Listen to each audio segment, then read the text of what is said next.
আমি নতুন ঘৰখন বনালো বাস্তু শাস্ত্ৰৰ মতে যদি আমি কৰিব পৰা নাই আমাৰ নিজৰ সুবিধা নিজৰ স্বাৰ্থৰ কাৰণে যি বাস্তু শাস্ত্ৰই যেনে ধৰণে ঘৰ বনাবলৈ কয় তেনে ধৰণে আমি বনাব নোৱাৰিলো।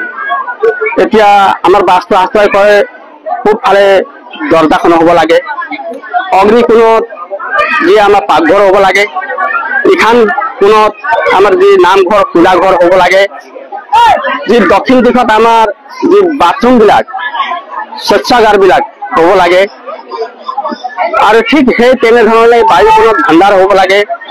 যে এনেধৰণে আমাক বাস্তু শাস্ত্ৰই কয়। এই মতে যদি আমি কৰিব নোৱাৰো তেনেহলে আমাক এই ঘৰত দুখ লাগে, এই ঘৰত সুখ শান্তি সমৃদ্ধি আদি নহয়। তো এইটো নিবাৰণৰ কাৰণে আমি বাস্তু দেৱতাক উপাসনা কৰিব লাগে, যে বাস্তুৰ ওচৰত আমি শৰণাপন্ন হ'ব লাগে যে হে প্ৰভু আমি আপোনাৰ মতে কামটো কৰিব নোৱাৰিলো, আমাৰ স্বাৰ্থৰ কাৰণে বা আমাক ক্ষমা কৰক, আমাৰ এই ঘৰত সুখ সমৃদ্ধি প্ৰদান কৰক বুলি আমি প্ৰাৰ্থনা কৰিব লাগে। তো ঠিক সেই উদ্দেশ্যেদি লৈ আমি আজি 3 দিনৰ পৰা বাস্তু দেৱতাক উপাসনা কৰি লগতে আমি লক্ষ্মী নাৰায়ণক উপাসনা কৰি পূজা অৰ্চনা কৰি ইতিমধ্যে আমাৰ পূজা সমাপন।